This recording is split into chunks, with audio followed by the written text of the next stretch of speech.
सिद्धिरस्तु कन्यादान फल सिद्धिरस्तु श्री महागणाधिपतये नमः यत् सर्वं गणपतिदेवता सुप्रियता सुप्रसन्ना वरदा भवन्तु पूर्व संकल्प प्रकारेण मम सहकुटुम्बानां आयुष्यादि बुद्ध्यर्थं जन्म अभ्यासादि जन्म प्रभृति एतक्षिण पर्यन्तं बाल्य समस्त आध्यात्मिक आदि दैविक आदि भौतिक दुःखत्रय सुखानुभव संप्राप्ति द्वारा समस्त नरघोष शत्रुदोष वास्तुदोष निवारण सिद्ध्यर्थं मम गृहे विवाह प्रयत्नेषु सफलीकृत सिद्ध्यर्थं आदित्यादि नवग्रह दोष निवारण द्वारा नवग्रह मंडप आराधनं करिष्ये।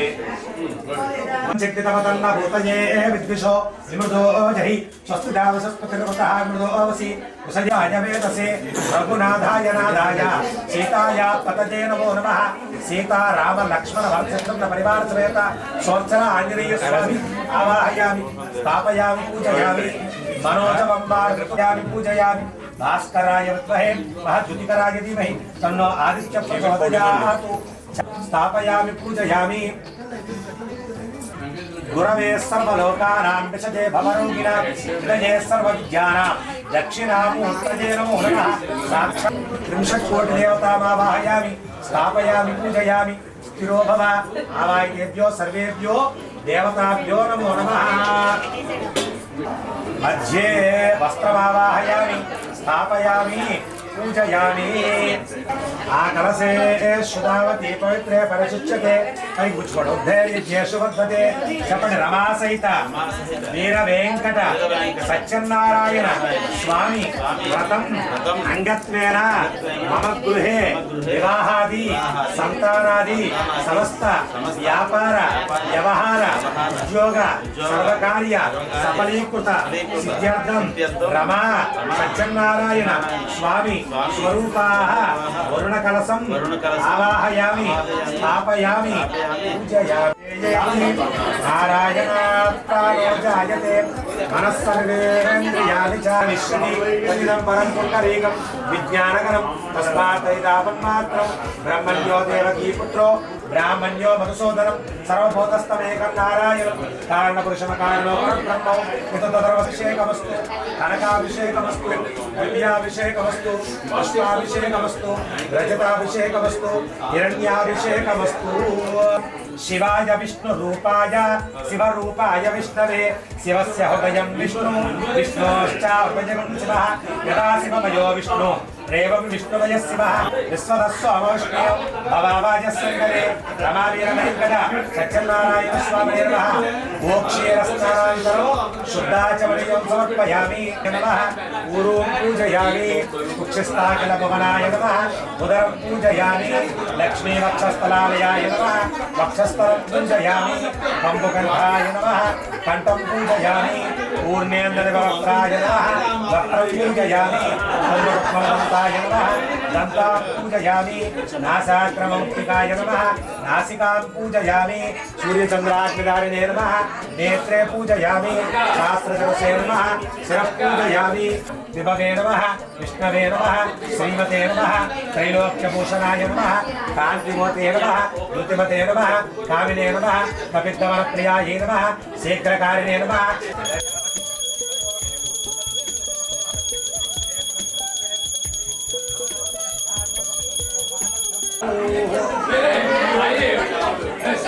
गोपं दर्शयामि प्रत्यक्षः दीपं दर्शयामि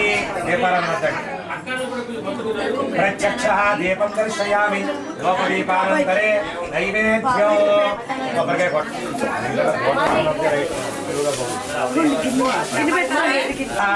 तत्सवितुर्वरेण्यो भर्गो देवस्य धीमहि धियो यो न प्रचोदयात् सत्यं परिशिञ्जामि ॐ गणाय स्वाहा।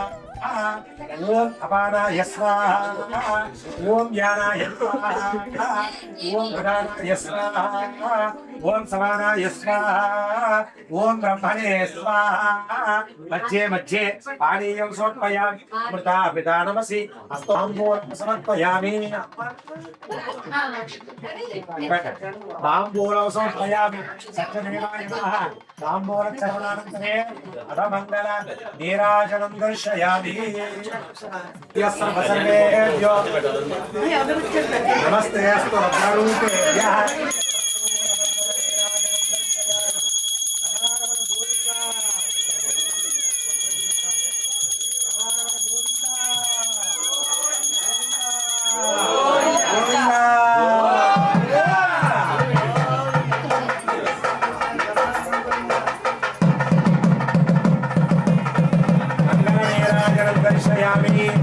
హర నమ పార్వతీపతయే హర హర మహాదేవ శంభో శంకర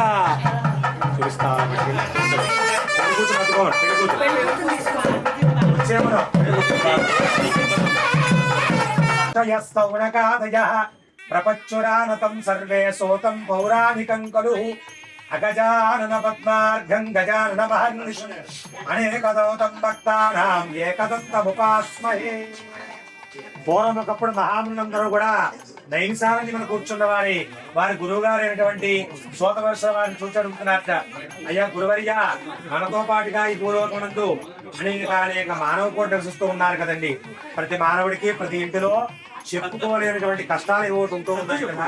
కాబట్టి మానవ కష్టాలన్నీ కూడా తొలగిపోయి అందరూ సుఖశాంతంతో భోగభాగ్యాలతో ఆనందంగా ఉండేటందుకు గాను సులభతరముగా చేసుకోదగినటువంటి నోము ఏదైనా ఉంటే తెలియజేయండి మహానుభావ అని కోరారు. అందుకు గాను సోతమహర్షుల వారు చెబుతూ ఉన్నారు, నేను శిష్యులారా మీరు చాలా మంచి సంగతి అడిగి ఉన్నారయ్యా. సకల మత్స్య లోకాల్లో కూడా ఉన్నతమైనటువంటి వ్రతం ఉందయ్యా, అదే సత్యనారాయణ స్వామి వారి వ్రతం. సరే, సత్యనారాయణ వ్రతాన్ని గురించి ఇప్పుడు నేను చెప్పేయడం జరగాలి కాదు, కానీ పూర్వకాలంలో సాక్షాత్ సత్యదేవుని వ్రతాల గురించి చెప్తున్నారయ్యా.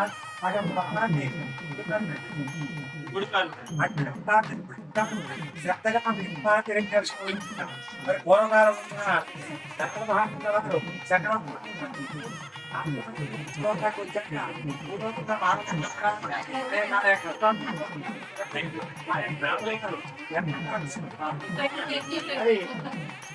ఎక్కడే కూడా కృష్ణాలోకానికి వెళ్ళాక నాన్నవారు వెళ్ళి అడుగుతున్నాడు, నాయన దామోదర, భూలోకంలో ఉన్నటువంటి మానవులు అనేక కష్టాలు పడుతూ ఉన్నారండి. కాబట్టి మానవుల కష్టాలన్నీ కూడా తొలగిపోయి అందరూ సుఖశాంతులతో లోకభాగ్యాలతో ఉండేటందుకు గాను సులభతరముగా చేసుకోదగినటువంటి నోము గాని యజ్ఞము గాని వ్రతము గాని ఉంటే తెలియజేయండి అని కోరాడు. అందుకు గాను ఆ యొక్క విష్ణుమూర్తి చెప్తూ ఉన్నాడు, నారద మహర్షి, నీవు చాలా మంచి సంగతి అడిగి ఉన్నావయ్యా. కలియుగంలో మానవుడు కష్టాలు పడతారని చెప్పి ముందుగానే గ్రహించిన వాడిని కలియుగ ఆరంభంలో రత్నగిరి మీద సత్యనారాయణ స్వామిగా అవతారం ఎత్తున్నానయ్యా. కాబట్టి ఎవరైతే నన్ను నమ్ముకుని నా మీద పూర్తి భక్తి విశ్వాసములతో నా సత్యనారాయణ వ్రతం వారి ఇంట జరుపుకుంటారో ఆ ఇంట నేను ఎటువంటి కష్టం కూడా రాని మనం మాటిస్తున్నాను అని చెప్పాక ఆ యొక్క విష్ణుమూర్తి అంత సంతోషించినటువంటి నాన్నవారు మళ్ళీ అడుగుతున్నాడు, దామోదర, ఇంతటి గొప్పదైనటువంటి శక్తివంతమైనటువంటి సత్యనారాయణ వ్రతాన్ని ఎప్పుడెప్పుడు చేసుకోవాలయ్యా, ఎలా చేసుకోవాలి? ఇంతకు ముందు ఎవరైనా కూడా సత్యనారాయణ చేసుకుని సత్యదేవుని ఆశీస్సులు పొంది ఉన్నారా? ఇదంతా నాకు చెప్పవలసింది అని కోరాట. అంత వెంటనే కూడా ఆ యొక్క విష్ణుమూర్తి చెబుతూ ఉన్నాడు, తత్ర నారాయణం దేవం శుక్లవర్ణం చతుర్భుజం ఆదిమధ్యాంతహీనాయ నిర్గుణాయ గుణాత్మనే. మనస్సుతో ఊహించడానికి గాని మాటలతో వరించి చెప్పడానికి గాని సత్యం కానటువంటి ఎంతో శక్తివంతమైనటువంటి ఈ సత్యనారాయణ వ్రతాన్ని కార్తీక మాసమున గాని మాఘమాసమున గాని మార్గశిర మాసం ధనుస్సంక్రమణ కాలం అంటారు దీన్ని, ఈ నెలలో గాని శ్రావణ మాసమునందు గాని ఆచరించుకోదగినది అని చెబుతూ ఉన్నారు. మరి అంతేగాక చేసుకున్నటువంటి రోజులు కూడా పూర్ణకి తిథి ఉన్నాయట. పౌర్ణమి వచ్చేటువంటి చతుర్దశి ఇవాళ ఈ రోజున చేసుకోమంటున్నారు. ద్వితీయ, పంచమి, దశమి, ఏకాదశి, చతుర్దశి, పౌర్ణిమ ఈ 6 తిథులు కూడా పూర్ణతిథులు ఉంటారట. అటువంటి పూర్ణతిథుల్లో ఈ వర్తం చేసుకోమంటున్నారు. అదేవిధంగా ఆదివారం, బుధవారం, శనివారం ఈ 3 రోజులు కూడా సత్యవ్రతానికి ప్రాశస్త్యం కాబట్టి అటువంటిది సత్యనారాయణ వ్రతాన్ని చేసుకోవచ్చు అని చెబుతూ ఉన్నారు. మరి ఇంతేగాక సత్యనారాయణ వ్రతాన్ని ఆచరించినటువంటి పుణ్యాత్ములు కూడాను ప్రాత సంధ్యావేళలో సూర్యోదయానికి పూర్వం నిద్ర లేచి స్నాన సజ్జను పూర్తి చేసి శుభ్రమైనటువంటి బట్టలు కట్టుకుని ఇంటికి ఈశాన్య ప్రదేశంలో మండపాన్ని ఏర్పాటు చేసుకుని ఆ మండపం ఉన్న చోట పంచవర్ణ ముగ్గులతో కూడా అలంకారం చేసి ఆ ప్రదేశంలో స్వామివారు కూర్చుండబడ్డానికి చక్కటి ఆసనం వేసి ఆ ఆసనం పైన దేవాది దేవుడు లోకాలన్నీ కూడా పాలించేటువంటి సత్యదేవుడు కూర్చోబెట్టాలట. ఆ ప్రదేశంలో ఎదురుగా తెల్లటి వస్త్రాన్ని పరిచి ఆ పైన తగుమాత్రం బియ్యాన్ని పోసి ఆ బియ్యం పైన ఆదిత్యాది నవగ్రహ దేవతలు, అష్టదిక్పాలకులు, పంచపాలకులు, గ్రామ దేవత, ఇష్టదేవత విద్యా సర్వదేవతలను కూడా ఆవారు చేరుతూ ఉన్నారు. ఆ మధ్యలో అమ్మవారు రమాదేవి స్వరూపంగా కలశాన్ని పెట్టుకోమంటూ ఉన్నారట. మరి సత్యదేవుని స్వరూపంగా శక్తి కొలది బంగారంతో గాని, వెండితో గాని, రాగితో గాని, శక్తి లేనప్పుడు మట్టితోనైనా సరే ప్రతిమ చేసుకుని ఆ ప్రతిమకు పంచామృతాది ఫలవసములతో అభిషేకం నడిచి ఆ తదుపరి ఆ ప్రతిమను మండపంలో ఆవాహన చేసి ఆ ప్రతిమనే సత్యదేవుని స్వరూపంగా భావించి లోపదేవ నైవేద్యాలు గంధ పుష్పాలతో కూడా చక్కగా పూజ గావించి సంతోషోపేతమైనటువంటి నైవేద్యాలు గోధుమ నూక, చక్కెర, ఆవు పాలు, ఆవు నెయ్య ఇవన్నీ సమపాలలో కలిపినటువంటి నైవేద్యాన్ని స్వామికి నివేదన వచ్చి 5 కథలు శ్రద్ధగా విని నీరాజనాది ప్రదక్షిణలతో వ్రతం చేసుకోవాలంట. కలియుగం కానీ ప్రత్యక్ష దైవం వెంకటేశ్వర స్వామి కాబట్టి ఆయన్ని తలుచుకుని సత్యవ్రతం ముగిసిన తర్వాత మరి నువ్వుల నూనెతో రాగి పాత్రలో చక్కగా గుడ్డబట్టి పేని ఆ దీపారాధన చేయడం ద్వారా ఇంట్లో ఉన్నటువంటి సమస్త వాస్తు దోషాలు నరఘోష కూడా తొలగిపోతాయని చెబుతూ ఉన్నారు. ఇది శ్రీ స్కాంద ప్రాణేన రేవాకండే సత్యవ్రత కథాయ ప్రథమోధ్యాయం సమాప్త. అందరూ గోవిందా గోవిందా గోవిందా. అది 2 గంటల స్వామి దగ్గర వేయండి. గట్టిగా చెప్పాలి, మగ పిల్లల దాకా వెళ్ళాలి, వర్తం అవుతుంది అక్కడ వినపడాలి. ఉన్నారా అందరూ ఎక్కడైనా? సత్యవ్రతాయ ప్రథమోధ్యాయం సమాప్త. 2 గంటలు వేసుకోండి. ఇందులో వేసి ప్రథమోధ్యాయ సమాప్త.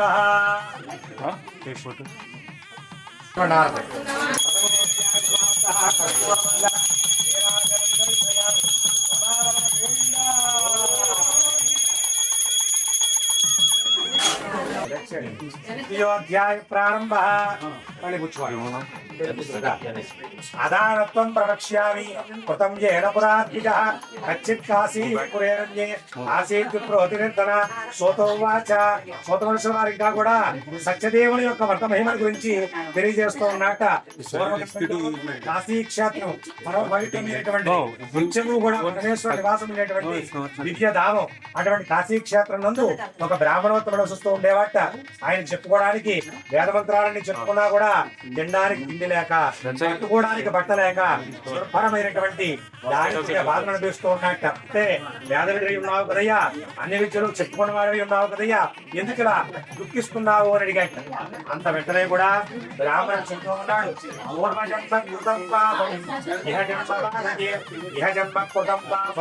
జన్మ జన్మ తెలుసో తెలియకో పూర్వజన్మలో తప్పు చేసుకుంటారండి, అది ఇప్పుడు నన్ను పట్టి పీడిస్తోంది అని బాధపడ్డాడు. అంత వెంటనే కూడా ఆ పెద్ద ఆయన సత్యదేవుడు చెబుతూ ఉన్నాడు, నాయన బ్రాహ్మణోత్తమా, నీకు నేను చెప్పేయడంతటి వాడిని కాదు గాని సత్యనారాయణ వ్రతము అని చక్కటి వ్రతరాజు ఉందయ్యా. ఇది కనుక నువ్వు శ్రద్ధాభక్తులతో చేసుకున్నట్లయితే ఖచ్చితంగా నీకున్న కష్టాలు తొలగిపోయి సుఖంగా ఉంటావు అని మాటిచ్చాట. అంత బ్రాహ్మణుడు చిరునవ్వున పడినాడు. అయ్యా చాలా సంతోషం, చక్కటి విషయాన్ని అయితే తెలియజేశారు కానీ సత్యనారాయణ చేసుకోవాలంటే ధనం ఉండాలి, ఇన్ని రకాల ద్రవ్యాలు ఉండాలి, నా వద్ద ఏమున్నాయండి చేసుకోవడానికి అని బాధపడ్డాడు. అంత వెంటనే కూడా ఆ బ్రాహ్మణుడు చెబుతున్నాడు, సత్యవ్రతం చరిత మన పూర్వకం కార్యసిద్ధి. సత్యనారాయణ చేయాలి అని చెప్పి మనసులో సంకల్పం కలగాలి గాని భగవంతుడుయ్యా చేత అని మాటిచ్చాడు. అంత సంతోషించినటువంటి ఆ యొక్క బ్రాహ్మణుడు ఇంటికి వెళ్లి రాత్రంతా ఆలోచించుకుని మర్నాడు తెల్లవారిగట్లే లేచి భిక్షాటన కోసం బయటికి వెళ్తూ మనస్సులో భగవంతుడి ధ్యానం చేసుకుంటున్నాడు. దేవదేవ సత్యనారాయణ ప్రభు నీ అనుగ్రహం కోరి ఈ రోజు నీ వ్రతం చేయ సంకల్పించానయ్యా, కాబట్టి నా వ్రతం చేయించుకుంటావో లేదో నీ ఇష్టము అని చెప్పి భగవంతుడు భారం వేసి ఆ బ్రాహ్మణుడు వెళ్ళాడు.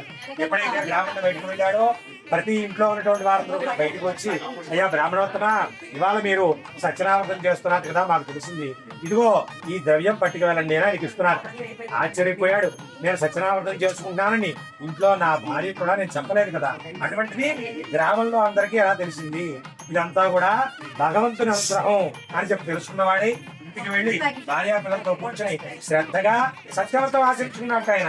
అలా సత్యనారాయణ వ్రతాన్ని ఆచరించుకున్న ఫలితం కారణం చేత కొద్ది కాలంలోనే ధనవంతుడయ్యాట, పుత్రవంతుడయ్యాట ఆయన.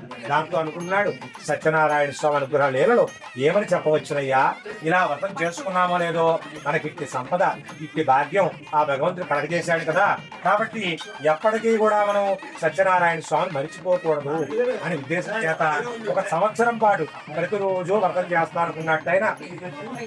ఒక్కరోజు వ్రతం చేయాలంటే బాబాయ్ అనుకుంటాం మనం, సంవత్సర కాలం చేస్తానట్టు బ్రాహ్మణుడు అనుకోవడం తర్వాత ప్రతిరోజు కూడా విడిచిపెట్టకుండా వ్రతం చేసుకుంటూ ఉన్నట్టు. ఒక రోజున శ్రద్ధగా వ్రతం చేస్తూ ఉండగా కట్టెలు అమ్ముకునేటువంటి వ్యక్తి ఆ విధంగా వెళ్ళిపోతూ బాగా ఆకలిగా ఉంది. బ్రాహ్మణుడిలో ఏదైనా పెడతారనేటువంటి ఆశ చేత కట్టెలమ్మ బయట పెట్టి అక్కడ కూర్చున్నట్టు. లోపల నుండి మంత్రాలు వినపడుతున్నాయి, కథలు వినపడుతున్నాయి, ఆకలి కూడా మర్చిపోయాట బ్రాహ్మణుడు. మరి కాసేపటికి అంతా ఆ బ్రాహ్మణుడు బయటకు వచ్చి అడుగుతున్నాడు, నాయనా నువ్వు ఎవరయ్యా, ఇక్కడ ఏం చేస్తున్నావు అనేసరికి బ్రాహ్మణుడు చెబుతూ ఉన్నాడు, అయ్యా బ్రాహ్మణోత్తమ, నేను రోజు కూడా అడవులోకి వెళ్ళి కట్టెలు కొట్టుకుని చంపుకుంటూ ఉంటానండి. ఈ రోజున బాగా ఆకలిగా ఉండి నీ గుమ్మంలోకి వచ్చి కూర్చున్నానండి అన్నట్ట. అంత వెంటనే కూడా బ్రాహ్మణుడు అంటున్నాడు, నాయన ఇటువంటి కష్టాలను సరే తొలగించి సూక్ష్మంలో మోక్షాన్ని ఇచ్చేటువంటిది సత్యవ్రతము, కాబట్టి ఒక్కమారు నువ్వు కూడా సత్యవ్రతం చేసుకోవయ్యా అని చెప్పగా అంత కట్టెలమ్మ ఒక వ్యక్తి అంటూ ఉన్నట్ట. అయ్యా మీరంటే పండితులు, మీ వంటి వారు వ్రతం చేయ అరువులు గాని నా వంటి పామరులు సత్యవ్రతం చేసుకోవచ్చునా అన్నట్ట. అంత బ్రాహ్మణుడు చెప్తున్నాడు, సత్యనారాయణ వ్రతాదీనా బ్రాహ్మణ క్షత్రియ వైశ్య శూద్రో సర్వే జనా ఆచరిత. సత్యనారాయణ వ్రతాన్ని ఎవరైనా ఎప్పుడైనా ఎక్కడైనా చేసుకోవచ్చునయ్యా, కాకపోతే మనస్సున భక్తి ప్రధానము అని చెప్పాడు. ఈ వ్రతానికి కావలసిన ఒకే ఒక్క వస్తువు భక్తి, కేవలం ఆ భక్తి ఉంటే ఎవరైనా వ్రతం చేసుకోవచ్చునయ్యా అని చెప్పాడు. ఆ మాట విన్నటువంటి కట్టెల వ్యక్తి కూడా మర్నాడు అడవులోకి వెళ్లి కట్టెలు కొట్టుకొచ్చి కట్టెల నెమ్మగా వచ్చిన ద్రవ్యంతో వ్రతం చేసుకుని సుఖ సంతోషాలతో ఉన్నాడు అని చెప్పారు. శాంత ప్రాణేన దేవాకంటే సత్యనారాయణ దియోధ్యాయం సమాప్త. గోవిందా గోవిందా గోవిందా. 2 గంటల స్వామివారి దగ్గర వేయాలి, తర్వాత మీరు చేసుకోవాలి. సత్యనారాయణ వ్రతాదీనాం ద్వితీయోధ్యాయ సమాప్తః. కొబ్బరికాయ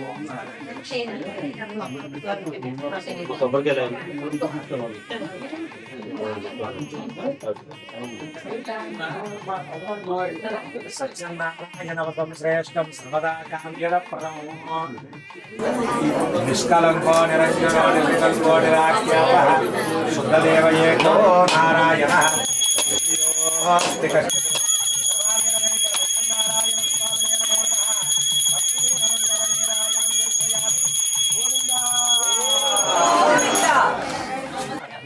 నిరవధ్యాయ సత్యానంద చిదాత్మనే సమస్త జగదాదార్చయ దక్షిణామూర్తయే నమో నమః. నమ పార్వతీపతే మహాదేవ శంభో శంకర.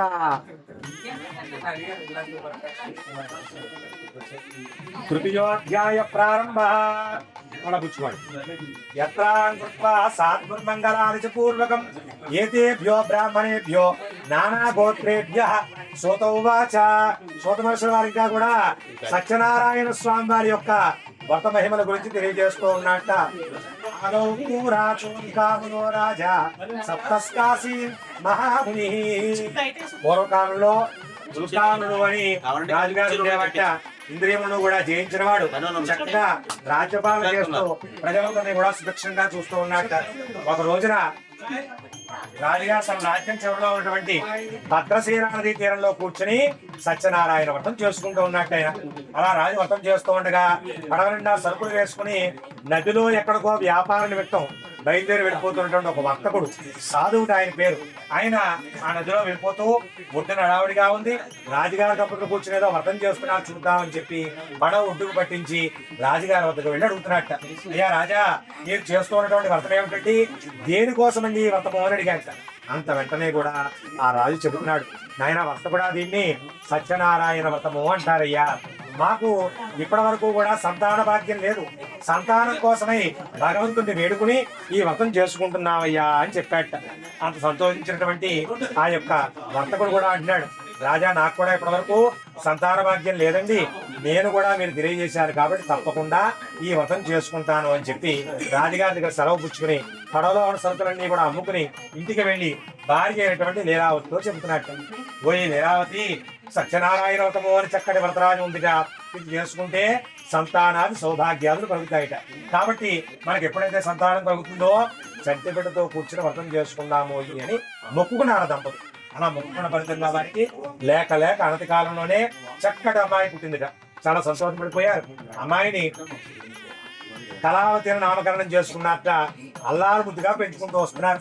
పిల్ల పుట్టినటువంటి ఆనందంలో నోటి వెంట మాట రాలేదుగా వారిద్దరూ కూడా చాలా సంతోషంగా ఆ పిల్లని చూసుకుంటూ ఉండగా కొద్ది కాలం గడిచిన తర్వాత ఆ భార్య అడుగుతోంది, నాదా మన సంతానం కలిగినట్లయితే సత్యవ్రతం చేసుకుంటాం అనుకున్నాం కదండి, భగవంతుడి దయ వల్ల అమ్మాయి పుట్టింది, ఆరోగ్యంగా ఉంది, ఇప్పటికైనా చేసుకుని బొక్కు తెరుచుకుందామా అని అడుగుతోంది. అంత భర్త అంటున్నాడు, ప్రియా, ఇప్పుడు ఈ మతాల ఎందుకు, కొద్ది కాలం అయితే అమ్మాయికి నాకు పెళ్లి చేస్తాను కదా, పెళ్లిలో చూద్దామనే ఖర్చులో ఖర్చు వెళ్ళిపోతున్నారు, వాయిదా వేసుకుంటూ వచ్చేస్తాను. మరి కొద్ది కాలం గడిచింది, అమ్మాయికి యుక్త వయసు వచ్చిందిరా. మరి ఇప్పుడంటే ఉద్యోగాలు 66 కావాలని 30 ఏళ్ళ దాకా ఆగుతున్నాం. పూర్వకాలం అష్టవర్షాత్ భవేత్ కన్యా పుత్రవత్ పాలితామయ అని శాస్త్రం. 8వ సంవత్సరం వచ్చింది అంటే పిల్లకి పెళ్లి చేసేవారు. రజస్వరం అయినా అవ్వకపోయినా ఆ రజస్వరం అయిన తర్వాత పిల్లలు కాపురాన్ని పంపుకునేవారు. ఆ విధంగా 8వ సంవత్సరం రాగానే అమ్మాయికి చక్కటి వరుణ్ణి వెతికి పట్టుకుని మరి వివాహం జరిపించేశారు సావుకారి గారు.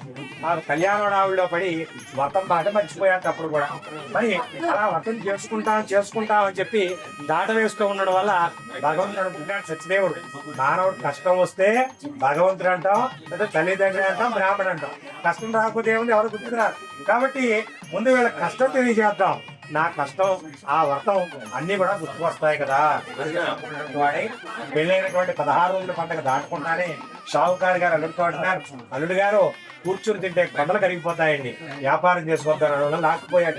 అల్లుడికి నల్లాడలేదు, కొత్త పెళ్లి దారితో ఉండాలని, కానీ మామగారు బలంత పెట్టేసరికి కాదం లేక వెనకాల వెళ్ళిపోయాట.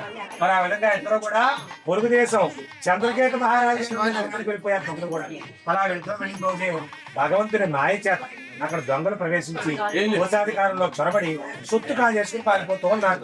దొంగలు వారిని వెంబడిస్తున్నారు. భటులు ఎక్కడ దొరికిపోతామన్న భయంతో దొంగలకి సొత్తంతా కూడా షావుకారు ఉన్న ప్రదేశంలో పడేసి వెళ్ళిపోయారట. అంతా భటులు అక్కడికి వచ్చి చూసి దొంగలకి సొత్తు కనబడుతోంది, షావుకారు కొత్తగా కనబడుతున్నారు కాబట్టి వీళ్ళే దొంగలు అని చెప్పి తలంచి ఇద్దరిని కూడా కట్టేసి రాజు ముందు ప్రవేశపెట్టారు. ఆ రాజుగారైనా సరే యావయా మీరు నిజంగా దొంగతనం చేశారా లేదా అని ఆరా తీయకుండానే చెరసాల్లో బంధించేయండి దాన్ని ఎలా ఆజ్ఞాపించారు. తీసుకొని ఇద్దరిని చెరసాల్లో పెట్టేశారు. మరి ఇంటి దగ్గర లీలావతి కళావతి కూడా భర్త రావట్లేదు, అల్లుడు రావట్లేదు, తెచ్చిపెట్టేవాళ్ళు లేరు, ఎలా బతకాలో తెలియక నానా కష్టాలు పడుతున్నారు వాళ్ళిద్దరు కూడా. ఒకనాడు రాత్రి ఆ కళావతి ఇల్లు కూడా తిరిగి అందరినీ పలకరిస్తూ ఉండగా ఒక బ్రాహ్మణుని ఇంట సత్యనారాయణ స్వామి వ్రతం జరుగుతోంది. అక్కడికి వెళ్ళి కూర్చొని రాత్రి చాలా పొద్దుపోయే వరకు కూడా ఉండి ప్రసాదం బుక్కుని ఇంటికి చేరింది. అంత తల్లి అడుగుతోంది, అమ్మాయి ఇంత రాత్రి వరకు ఎక్కడికి వెళ్ళిపోయావమ్మా, నీ కోసం కంగా. వారికి ఏ విధమైన తప్పు తెలియదు. కలవు దర్శనా సత్య క్షీయంతే పాపరాశయ. కలియుగ మాయ చేత వాళ్ళిద్దరూ కూడా ఇక్కడ ఉన్నారు తప్ప మరేమీ కాదు, వెంటనే వదిలిపెట్టేసే అని చెప్పేసరికి వెంటనే రాత్రికి రాత్రే చెరసాల వద్దకు వెళ్ళి షావుకారుని క్షమించమని చెప్పి వేడుకుని వదిలిపెట్టేసినట్ట. స్కాంత ప్రాణి రేవాకంటే సత్య వ్రత కథాయ తృతీయోధ్యాయం సమాప్త. గోవిందా గోవిందా గోవిందా.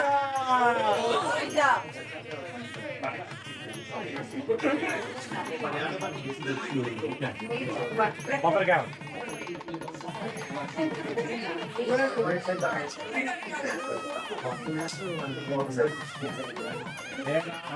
పురుషం మహాంతం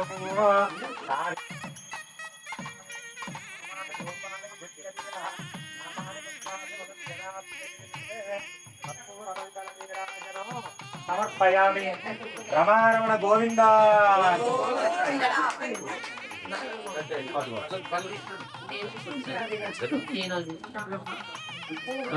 నమ పార్వతీ పతయే హర హర మహాదేవ.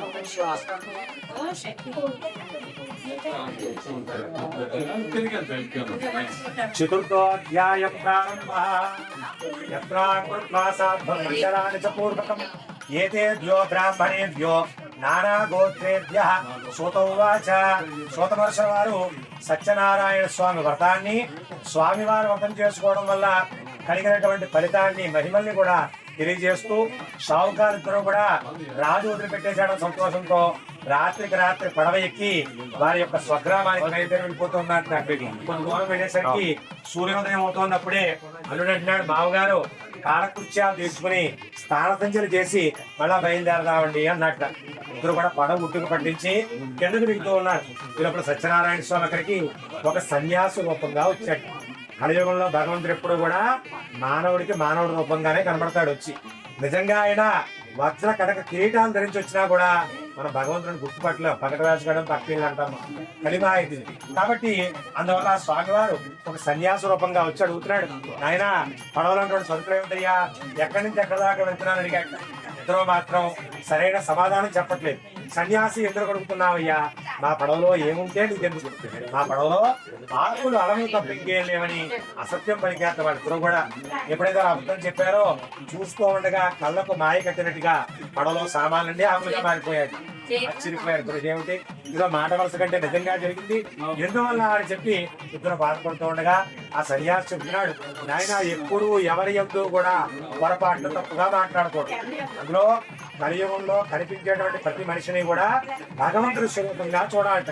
మరి పూర్వం జరిగినటువంటి యుగాలు కృతయుగం, త్రేతాయుగం, ద్వాపర యుగం, మూడు యుగాలను కూడా భగవంతుడే సాక్షాత్తు ఆనందాల వ్యక్తి పరిపాలన చేశాడు. కాబట్టి సమయం అంతా కూడా ధర్మ పరిపాలన జరిగింది.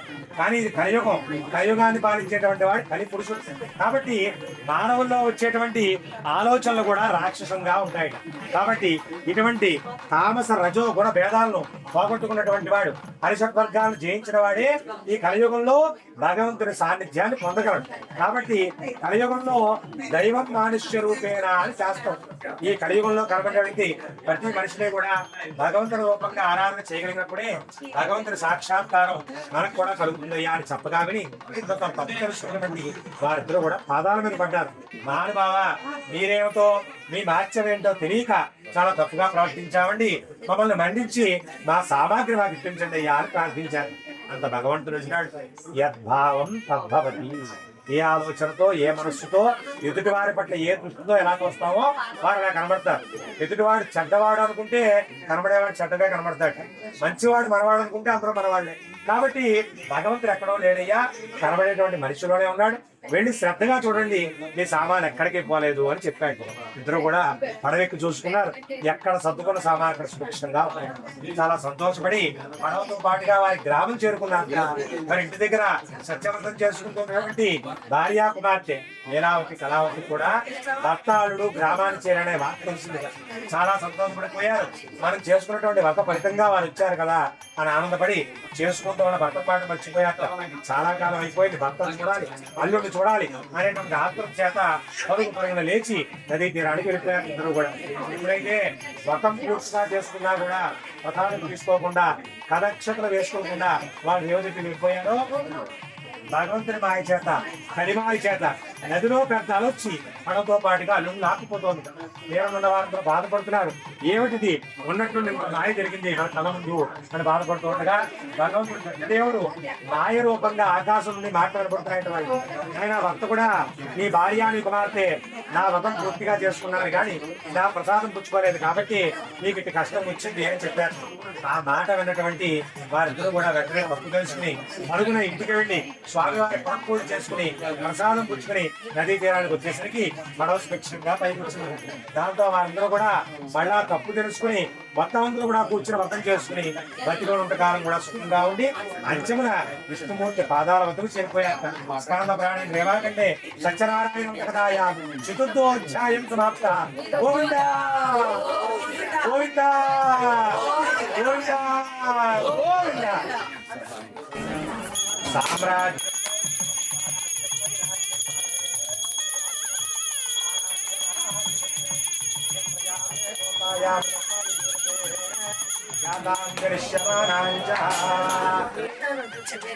శ్రీమద్రమారమణ గోవిందో హరి నమ పార్వతీపతయే హర హర మహాదేవ.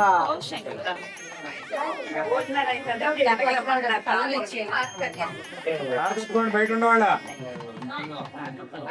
రమారమణ గోవింద. పంచమోధ్యాయ ప్రారంభ. శాంతాకారం భుజగశయనం పద్మనాభం సురేశం విశ్వాకారం గగన సదృశం మేఘవర్ణం శుభాంగం లక్ష్మీకాంతం కమలనయనం యోగి హృద్యానగమ్యం వందే విష్ణుం భవభయహరం సర్వలోకైకనాథం. సోతోవాచ. సోతవర్షుల వారి ఇంకా కూడా సత్యనారాయణ స్వామి వారి మత మహిమను తెలియజేసుకున్నట్ట. మరి నైమిసారణ్యంలో సోతవర్షుల వారు ఇప్పటికీ కూడా ఉండి అందరికీ కూడా సత్యవ్రతం గురించి మహిమలు ఆ స్వామివారి లీలలో తెలియజేస్తూ ఉంటాట. మరి అందులో భాగంగా తుంగధ్వజుడు అని ఒక రాజుగారు అన్నవరాణి సమీపంలో ఉంటూ ఉండేవాట. ఆయన ప్రతి నిత్యము కూడా భగవంతుడి దర్శనం చేస్తూ ప్రజలందరినీ కూడా సుభిక్షంగా పాలన చేస్తూ చక్కటి రాజుగారి మాటను తెచ్చుకుని ఉన్నట్ట. ఒక రోజున కొంతమంది గొల్లలందరూ కూడా కూడుకుని రాజుగారి దర్శనార్థం వచ్చి అడుగుతున్నారు, రాజా మేము ఉండేటువంటి అడవిలో కొన్ని క్రూర మృగాలు తిరుగుతూ ఉన్నాయండి, వాటి వల్ల మాకు మా పిల్లలకు కూడా చాలా భయంగా ఉంటుంది, దయచేసి కూడా సహాయం అందించండి అని రాజును ప్రార్థించేసరికి రాజు వెంటనే విల్లు బాణం తీసుకుని భటుల్ని వెంట పెట్టుకుని అడవిలోకి వెళ్ళాట. కంటికి కనబడిన మృగాలని కూడా వేటాడి ఇక మళ్ళా రాజ్యానికి వచ్చేస్తూ ఉండగా అడవిలో ఒక మారేడు చెట్టు కింద కొంతమంది గొల్లలందరూ కూడా కూర్చుని సత్యనారాయణ స్వామి వారి వ్రతం చేసుకుంటూ ఉన్నారట. రాజుగారు అక్కడ వ్రతం జరుగుతుండడం చూసినా కూడా కనీసం ఆగి ఒక్క నమస్కారమైనా చేయకుండా వెళ్ళిపోతున్నాడు. అంత వెనకాల గొల్లలే పరిగెత్తుకుంటూ వచ్చి, అయ్యా రాజా, ఈ రోజు మేము సత్యనారాయణ స్వామి నోము నోచుకున్నామండి, ఇలాగ ఇక్కడ దాకా వచ్చారు కదా, ప్రసాదం పుచ్చుకుని వెళ్ళండి రాజా అని చెప్పి అందరూ కూడా రాజు చేతిలో ప్రసాదం పెట్టారు. కానీ ఆయన మాత్రం నేను రాజునయ్యండి, ఎవరో గొల్లలు పెడితే అది నేను తినడమేమిటి అని భావించాట. ప్రసాదం వద్దు అని సున్నితంగా చెప్పి అక్కడి నుండి రాజ్యానికి వెళ్ళిపోయాడు. ఎప్పుడైతే చేతికి అంది వచ్చిన ప్రసాదం కూడా రాజు తీసుకోలేదో అనతి కాలంలోనే రాజుకు పుట్టినటువంటి కుమారులందరూ కూడా అనారోగ్యంతో మంచాన పడ్డారు. శత్రుదేశం రాజులందరూ కూడా ఒక్కసారి దండయాత్రకు వచ్చేసారు ఆయన మీదకి. ఒక్కసారిగా ఇన్ని కష్టాల మీద పడేసరికి ఆ రాజుకు కోరిపడలేదు, నేనేం తప్పు చేశాను, ఎందువల్ల నాకు ఇన్ని కష్టాలు వస్తున్నాయని పలు విధాలు బాధపడుతూ మానసిక వ్యధతో ఆయన కూడా మంచాన పడ్డాడు. అంతా ఆ రాజు బాధపడుతూ ఉండగా ఒక బ్రాహ్మణుడు ఆ రాజుకి తెలియజేస్తూ ఉన్నాడు, రాజా మీకు గుర్తుందా, పూర్వం అడవిలో వేటకు వెళ్ళినప్పుడు గొల్లల ప్రసాదం పెడితే మీరు వద్దు అన్నారు, ఎప్పుడైనా ఎక్కడైనా ఎవరైనా సరే ప్రసాదం చూడండి, అందులో సత్యనారాయణ స్వామి ప్రసాదం కావాలంటే దొరకదు, మీరు వద్దన్నారు కాబట్టి మీకు కష్టం కలిగింది అని చెప్పాడు. ఆ రాజు తప్పు తెలుసుకుని భార్యాపిల్లలతో పాటు వెళ్ళి గొల్లల మధ్యనే కూర్చుని సత్యనారాయణ వ్రతాన్ని చేసుకుని ఉన్నాడు. కాబట్టి మహాప్రభావమైనటువంటి మహాశక్తివంతమైనటువంటి సత్యనారాయణ ఎవరైతే ఈ 5 కథలో శ్రద్ధగా విని ఇందులో ఉన్నటువంటి అంతరార్థం గ్రహిస్తారో వారందరికీ కూడా సత్యదేవుని ఆశీస్సులు ఉంటాయట. మనం వ్రతం స్వయంగా చేయలేకపోయినా